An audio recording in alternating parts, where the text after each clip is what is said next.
Cube Radio. Salut, c'est Charles Dran avec l'équipe dans 5 minutes. On s'intéresse aux sciences, à l'histoire et à l'actualité.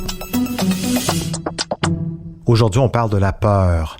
On est en pleine saison d'Halloween. On aime bien, en cette période, regarder quelques films d'épouvante, ou pas d'ailleurs, parce que ces films usent et abusent d'un ingrédient que tout le monde n'apprécie pas nécessairement, les fameux sursauts d'effroi, ou jump scares, en bon français. C'est l'effet bouh, un cri qui nous prend par surprise, une présence menaçante qui débarque, un chat qui bondit, et pour la plupart d'entre nous, ça ne manque pas, le rythme cardiaque monte en flèche, parfois jusqu'à nous faire crier et bondir de notre siège. Mais pourquoi? Pourquoi notre corps réagit comme ça? Ce sont des films, des effets spéciaux, des acteurs? Eh bien, la science a une réponse à ça, la science qui a même désigné, oui, les films les plus effrayants au monde.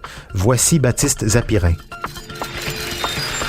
Dans les films d'horreur, les jump scares, les sursauts de peur, c'est de la triche. Ben oui, ça marche, hein. Le personnage qui se regarde dans le miroir, oh, y a rien derrière moi, puis il se retourne et... oh, le fantôme qui est là. Ok, on sursaute. Le tueur masqué qui surgit d'un endroit étrangement caché par l'angle de caméra, avec une musique qui s'énerve juste à ce moment-là. Pareil, ça marche. On le voit venir, hein, mais on sursaute quand même.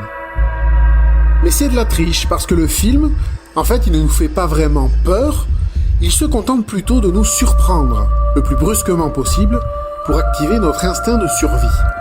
Et l'instinct, c'est plus fort que nous.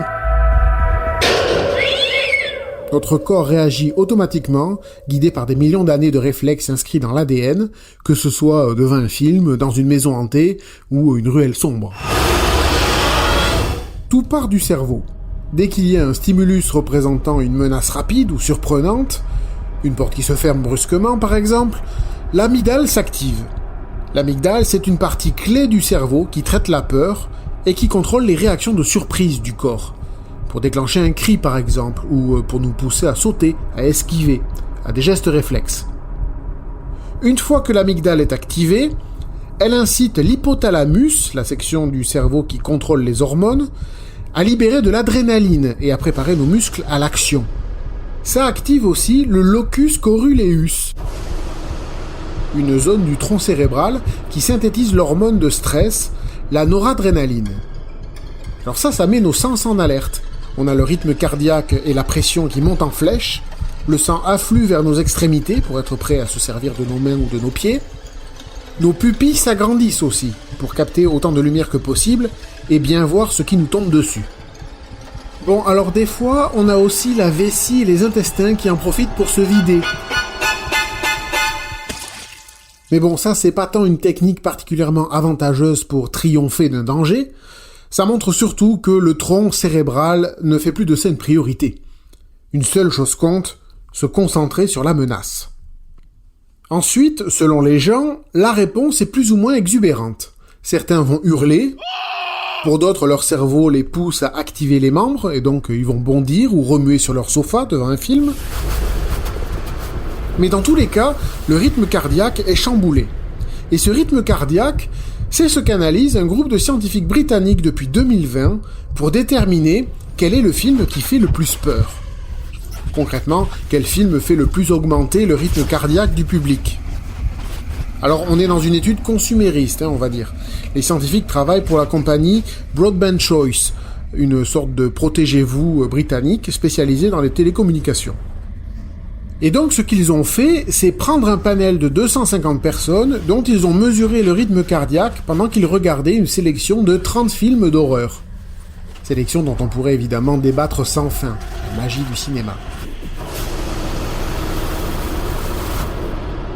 Pour un rythme cardiaque au repos de 64 battements par minute en moyenne, nos savants de l'épouvante ont constaté que le film le plus effrayant, celui qui donnait le rythme cardiaque le plus élevé en moyenne, c'était Host, un film, évidemment, britannique.